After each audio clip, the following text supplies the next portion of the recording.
اعوذ باللہ من الشیطان الرجیم بسم اللہ الرحمن الرحیم ووصینا الانسان بوالدیہ حملته امه وهنا على وهن وفصاله في عامين ان اشکر لی ولوالدیک الی المصیر صدق اللہ العظیم۔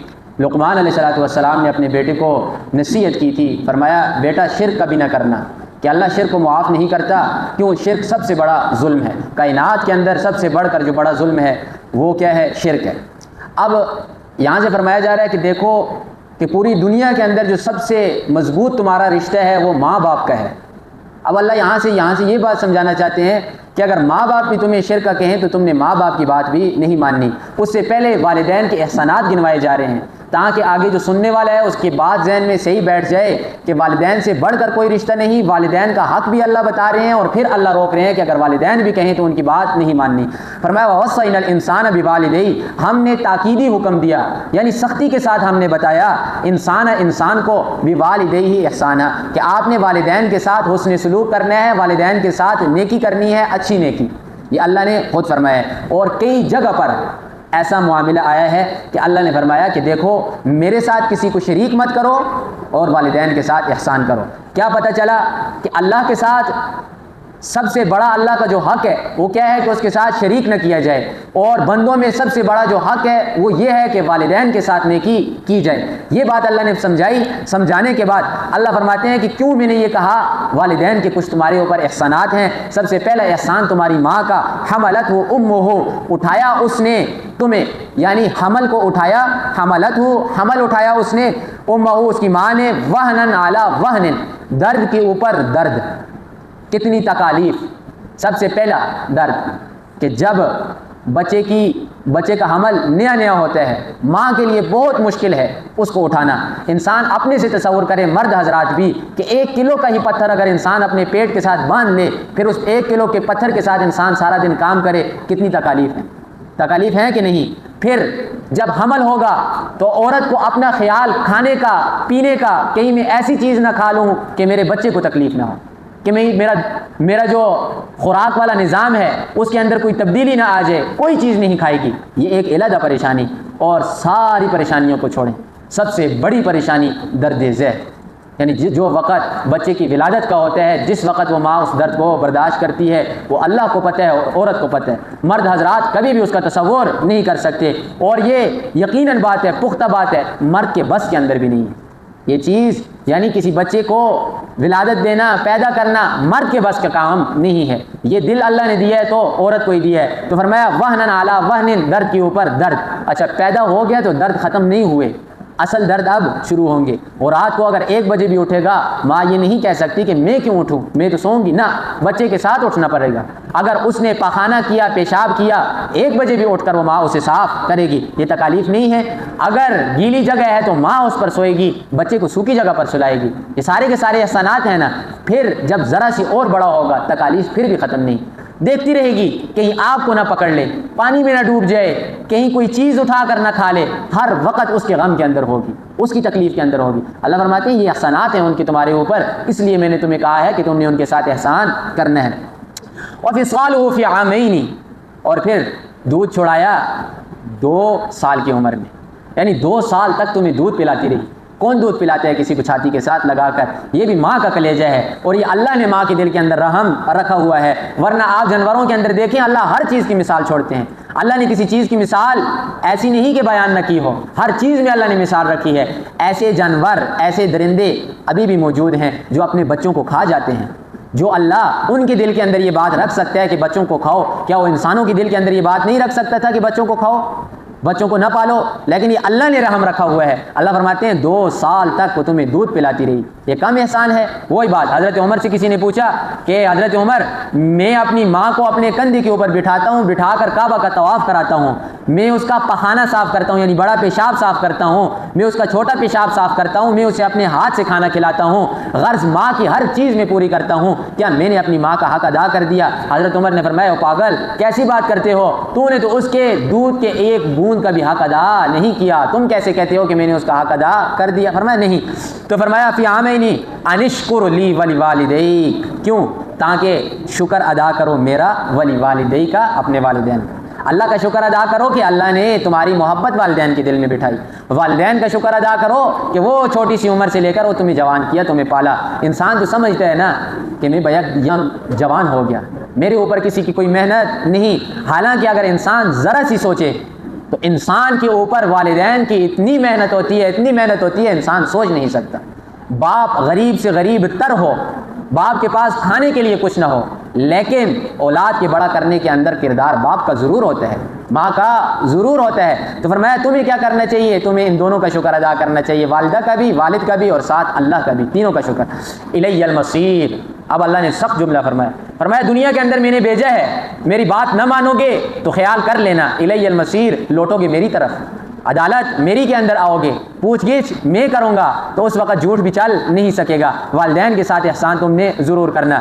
اب یہ تمہیدی بات ہے، احسانات گنوائے، سارا کچھ کیا، وجہ کیا ہے؟ بات سمجھانے کے لیے۔ بات کیا سمجھائی جا رہی ہے؟ وَإِن جَاهَدَاكَ، اگر یہ کوشش کریں والد یا والدہ دونوں میں سے ایک، اعلیٰ اس بات پر، ان تشرک بی، کہ تو شریک کرے میرے ساتھ، ما لیس لک بہ علم، اس چیز کو جس کے بارے میں تجھے کوئی علم نہیں، اور کائنات کے اندر کوئی انسان ایسا نہیں جو اللہ کے علاوہ کسی اور کو شریک کرے، اور شریک کرنے کے اوپر اسے علم ہو کہ اللہ کا کوئی سانجی، اللہ کا سانجی ہے ہی نہیں تو علم کہاں سے ہوگا؟ کبھی بھی ایسا نہیں ہو سکتا۔ فرمایا تو آپ نے کیا کرنا ہے؟ فلا تطعہما، ان دونوں کی اطاعت نہیں کرنی، ان دونوں کی بات نہیں ماننی۔ جب یہ کہیں اللہ کے ساتھ شریک کرو، آپ نے ان کی بات نہیں ماننی۔ والدین کی اطاعت کبھی واجب ہوتی ہے، کبھی والدین کی اطاعت مستحب ہوتی ہے، اور کبھی والدین کی بات ماننا حرام ہوتا ہے، یہ یاد رکھ لیں۔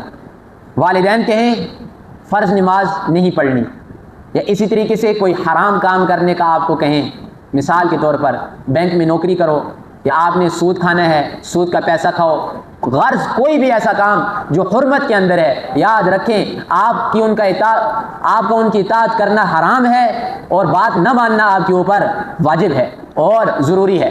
باپ آپ کو کہتا ہے بیٹا نفل نماز کو چھوڑ دو، نفل روزے کو چھوڑ دو، میری خدمت کرو، فلاں کام نہ کرو، اس وقت آپ کے اوپر ان کی بات ماننا واجب ہے اور ضروری ہے۔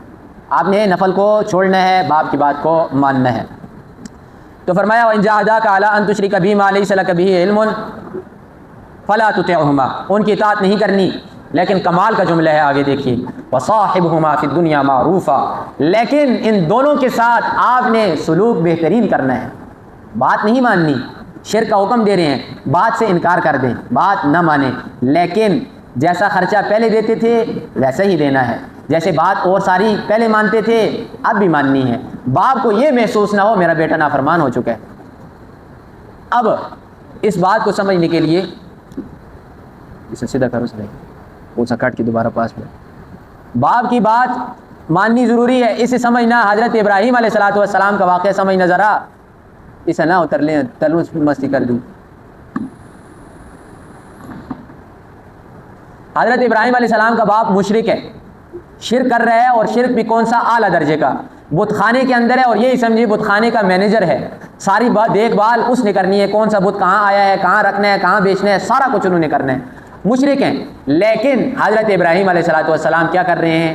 جب رخصت ہو رہے ہیں، جب ان سے کہا کہ ابراہیم اب میں تجھے سنسار کروں گا، اب تجھے پتھر ماروں گا، تجھے گاؤں سے نکالوں گا، تو اب گھر سے نکالا تو ابراہیم علیہ السلام نے کیا کہا تھا؟ ہم نے پڑھا تھا، قال سلام علیک، ابراہیم علیہ السلام نے فرمایا والد میں جا رہا ہوں، تیرے اوپر سلامتی ہو، سأستغفر لک ربی، ابا جان میں تیرے لیے معافی کی دعا مانگوں گا کہ اللہ تجھے ہدایت دے دے۔ ادھر بھی حضرت ابراہیم علیہ السلام سے اللہ نے یہ نہیں فرمایا کہ اٹھو باپ کو گالی دو، اٹھو باپ کو مارو۔ آج کل تو معاشرے کے اندر اگر باپ نے کوئی سخت بات بیوی سے کر دی تو بیٹا اٹھتا ہے، اٹھ کر باپ کو مارتا ہے۔ پہلے تو یہ باتیں بہت کم تھی، اب بہت زیادہ ہو چکی ہیں، اب تو اٹھ کر باپ کو گولی مار دیتے ہیں چھوٹی سی بات کے اوپر۔ کیوں؟ بیوی کو اس نے کچھ کہا۔ سگی ماں جس کے بدن سے پیدا ہوا ہے، جس کے پیٹ سے پیدا ہوا ہے، جس نے تکالیف برداشت کی ہیں، ماں کا گلہ اسے کوئی نظر نہیں آتا، لیکن بیوی جب گلہ دیتی ہے ماں کا تو اٹھ کر ماں کو گالیاں دیتا ہے۔ اب یہ کوئی معمولی بات نہیں ہے، اب یہ بہت سرے عام ہو چکا ہے یہ معاملہ۔ حالانکہ اللہ کے قرآن کو دیکھا جائے تو ایسا شخص جو ماں کے سامنے زبان درازی کرتا ہے، ماں کو گالی دیتا ہے، ایسے شخص کو زندہ زمین کے اندر دفن ہو جانا چاہیے۔ اسی زمین کے اوپر رہنے کا کوئی حق نہیں۔ میں نے آپ سے پہلے بھی کہا تھا کہ مال کے اندر آپ کے اوپر باپ سختی کرتے ہیں، آپ کی ماں سختی کرتی ہے، آپ کا مال کھاتے ہیں، آپ سے نہیں پوچھتے، آپ کے ساتھ سختی سے بات کرتے ہیں، آپ کا کوئی حق کسی قسم کا نہیں پہنچتا کہ آپ باپ یا ماں سے پوچھو۔ آپ کا سارا مال اٹھا کر خرچ کر دیتے ہیں، آپ بھوک سے مر رہے ہیں، آپ کے اوپر کوئی حق نہیں کہ آپ باپ سے حساب لو۔ رسول اللہ نے کیا فرمایا؟ انتا و مالکا لی ابیکا، اس صحابی سے فرمایا تھا تو تیرا مال دونوں تیرے باپ کے ہیں، تو کیا چیز ہے، تو باپ سے حساب لینے والا کون ہے؟ تو پتہ چلا ماں باپ جو کچھ بھی کریں ان سے پوچھ نہیں۔ آگے فرمایا ہاں لیکن پھر یہ بات ذہن میں رکھیں، آپ سے حرام کاری کروا رہے ہیں، آپ سے والدین حرام کاری کروا رہے ہیں، آپ نے کبھی بھی والد والدہ کی بات نہیں مانی، پھر یہ معاملہ کس کا آ جائے گا؟ اللہ کے ساتھ آ جائے گا، پھر اللہ کو چھوڑ کر والدین کو راضی نہیں کر سکتے۔ فلا تطعهما وصاحبهما فی الدنیا معروفا واتبع سبیل من اناب الی، آپ پیروی کریں اس شخص کے راستے کی جو میری طرف لوٹنے والا ہے، جو لوگ اللہ کی طرف رجوع کرنے والے ہیں، ایسے لوگوں کی پیروی کریں، نیک لوگوں کو دیکھیں، جو نیک لوگوں کا راستہ ہے اس راستے کے اوپر چلیں، دنیا داروں کو مت دیکھیں، کوٹھیوں والوں کو مت دیکھیں، بڑی گاڑیوں والوں کو مت دیکھیں۔ یاد رکھیں جب آپ ان لوگوں کو دیکھیں گے تو آپ دنیا والے ہو جائیں گے۔ رسول اللہ صلی اللہ علیہ وسلم نے فرمایا لوگوں درہم اور دنانیر کے بیٹے مت بنو، دنیا کے بیٹے مت بنو، آخرت کے بیٹے بنو۔ جب آخرت کے بیٹے بنو گے تو آخرت آپ کو کچھ دے گی، دنیا کے بیٹے بنو گے یاد رکھ لو دنیا تمہیں ذلیل کر دے گی۔ آج لوگوں کی طرف دیکھو گے للچائی ہوئی نظروں سے، فلاں کی کوٹھی، فلاں کی گاڑی، فلاں کا بینک بیلنس کیا ہے، وہ بھی کھائے گا دنیا میں چھوڑ کر جائے گا، کوئی ساتھ لے کر نہیں گیا۔ دنیا اگر کسی کی ہوتی تو سب سے پہلے یہ دنیا ہوتی قارون کی، سارا کچھ بنایا اس نے، کیا لے کر گیا؟ شداد کی ہوتی، کسی کی بھی نہیں ہوئی۔ جب ان لوگوں کی نہیں ہو سکی یہ دنیا ہماری بھی نہیں ہوگی۔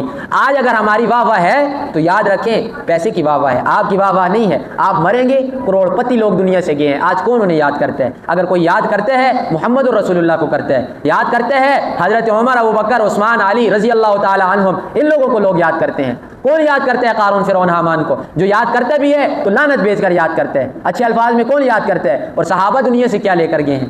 کچھ لے کر گئے ہیں؟ نہیں۔ کتنی انہوں نے دنیا کمائی؟ کچھ بھی نہیں۔ لیکن کیا آج بچہ ہے، بڑا ہے، بوڑھا ہے، تذکرے کر رہا ہے، اور کیا تعریفیں ہی تعریفیں، صفات ہی صفات بیان ہو رہی ہیں۔ وجہ کیا؟ آخرت کو ترجیح دی کس کے اوپر؟ دنیا کے اوپر۔ دنیا کو کوئی وقت کسی قسم کی نہیں دی۔ تو اللہ فرماتے ہیں جو لوگ میری طرف مڑنے والے ہیں ان کو دیکھ کر چلو، دنیا والوں کو دیکھ کر مت چلو۔ ثم الی مرجعکم، تمہارا لوٹنا میری طرف ہے، تمہارا لوٹنا ان لوگوں کی طرف نہیں ہے۔ دنیا والے کون لوگ ہیں؟ دنیا والے فرعون، یہ سارے بدبخت ہیں، ان کی طرف تو ہمارا لوٹنا نہیں ہے، ہمارا لوٹنا تو اللہ کی طرف ہے۔ اور اللہ نے دنیا کے اندر ہمارے لیے نمونہ بنا کر بھیجا ہے کسے؟ محمد رسول اللہ کو۔ وہ محمد رسول اللہ جو کیا فرماتے ہیں؟ اللہم احییتنی مسکینا وامتنی مسکینا وابعثنی یوم القیامت فی زمرۃ المساکین، اے پروردگار جب تک تو مجھ محمد کو زندہ رکھ، مسکینوں کے ٹولے میں زندہ رکھ۔ اے اللہ جب موت دے مسکینی کی حالت میں موت دے، اے اللہ جب قیامت میں مجھے اٹھا تو مجھے مسکینوں کے زمرے کے اندر اٹھا۔ اگر مال کے اندر خیر ہوتی، اگر دنیا کے اندر خیر ہوتی تو سب سے زیادہ مال محمد رسول اللہ کو دیا جاتا، نہیں دیا گیا محمد رسول اللہ کو مال۔ وجہ کیا تھی؟ مال کے اندر خیر نہیں۔ مال اس مال کے اندر خیر ہے جو مال خزانہ نہ ہو، سارے کا سارا اللہ کے راستے میں خرچ ہوتا رہے، وہ مال آپ کی نجات کے لیے کافی ہے۔ تو اللہ فرماتے ہیں میری طرف تمہارا لوٹنا ہے، فَأُنَبِّئُكُم، میں تمہیں خبر دوں گا بِمَا كُنتُمْ تَعْمَلُونَ، جو کچھ تم دنیا کے اندر کرتے رہے۔ یاد رکھ لیں یہ جو ہم کر رہے ہیں سارا کچھ دنیا کے اندر یہ بیکار نہیں ہے، اور یہ بھی مت سمجھیں کہ اس کا حساب نہیں لیا جائے گا، ایک ایک چیز کا حساب لیا جائے گا۔ پیارے محمد رسول اللہ صلی اللہ علیہ وسلم نے تو اتنے تک فرما دیا، فرمایا اگر سمندر کے کنارے بیٹھے ہو اور وضو کر رہے ہو، یاد رکھ لو کہ ادھر بھی وضو کے اندر اسراف مت کرو۔ اگر تم نے پانی ضرورت سے زیادہ خرچ کیا اللہ اس پانی کا بھی تم سے حساب لے گا۔ یہ نعمتیں کھا رہے ہیں، اللہ کا مال آ رہا ہے، ادھر اڑا رہے ہیں ادھر اڑا رہے ہیں، اللہ نہیں پوچھے گا، اور ضرور بضرور اللہ پوچھے گا۔ اللہ نے تو یہاں تک قرآن کے اندر فرما دیا کہ یہ جو فضول خرچ کرنے والے ہیں یہ شیطان کے بھائی ہیں، تو شیطان کو اللہ چھوڑے گا؟ نہیں چھوڑے گا۔ جب شیطان کو نہیں چھوڑے گا تو بھائیوں کو کہاں پر چھوڑے گا؟ تو اس لیے فرمایا کہ جو کچھ کر رہے ہو یاد رکھو اس کا حساب تم نے دینا ہے، میں تمہیں بتاؤں گا کہ تم نے کیا کیا کیا ہے۔ لفظی ترجمہ، وَوَصَّيْنَا الْإِنسَانَ بِوَالِدَيْهِ، ہم نے تاکیدی حکم دیا انسان کو، بِوَالِدَيْهِ اپنے والدین کے ساتھ اس نے سلوک کا، حَمَلَتْهُ أُمُّهُ وَهْنًا اٹھایا اس کی ماں نے اس کے درد کو، وَعَلَىٰ وَهْنٍ درد کے اوپر درد، وَفِصَالُهُ فِي عَامَيْنِ 2 سالوں کے اندر دودھ کو چھڑایا۔ اچھا دودھ کا یہ مسئلہ سمجھ لیں کہ عورت بچے کو دودھ کتنے عرصے تک پلائے گی؟ دودھ پلانے کی مدت 2 سال تک ہے، 2 سال سے زیادہ دودھ آپ نے نہیں پلانا۔ اب بہت زیادہ مجبوری ہے، ڈاکٹروں نے آپ کو کہہ دیا ہے کہ آپ اگر اپنے بچے کو دودھ نہیں پلاتی تو یہ کیا ہو جائے گا؟ مر جائے گا یا بیمار ہو جائے گا یا کوئی تکلیف اس کے اوپر آ جائے گی، تو پھر فقہا نے 6 مہینے کی مزید اجازت دی ہے، یعنی 2.5 سال تک آپ دودھ پلا سکتے ہیں، وگرنہ دودھ پلانے کی جو مدت ہے وہ 2 سال کے اندر اندر تک ہے۔ اب یہ جو مدت ہے 2 سال کی، یہ واجب نہیں ہے، دودھ پلانا 2 سال کے اندر تک واجب نہیں ہے کہ 2 سال تک ہی پلانا ہے۔ بچہ صحت مند ہے، 1 سال کے بعد روٹی کھانا شروع کر دیتا ہے، تو والد اور والدہ اگر اپنے مشورے کے ساتھ اسے دودھ چھڑواتے ہیں تو کوئی کسی قسم کا گناہ نہیں۔ حملت وفصال فی عامین ان اشکر لی ولوالدیک، یہ سارا کچھ کیوں کیا؟ تاکہ تم میرا شکر ادا کرو اور اپنے والدین کا شکر ادا کرو۔ الی المصیر، تمہارا لوٹنا میری طرف ہے۔ وان جاہداک، اگر یہ دونوں کوشش کریں، علی اس بات پر تشرک بی ما لیس لک بہ علم، کہ تو شریک کر میرے ساتھ اس چیز کو جس کے بارے میں تجھے کوئی علم نہیں، فلا تطعہما، بس تم نے ان دونوں کی اطاعت نہیں کرنی۔ وصاحبہما فی الدنیا معروفا، اور دستور کے مطابق تم نے ان کے ساتھ اچھائی کرنی ہے۔ واتبع سبیل من اناب الی، آپ پیروی کریں اس شخص کے راستے کی جو میری طرف لوٹتا ہے۔ ثم الی مرجعکم، تمہارا لوٹنا میری طرف ہے، فانبئکم، میں تمہیں خبر دوں گا بما کنتم تعملون، جو کچھ تم کرتے رہے۔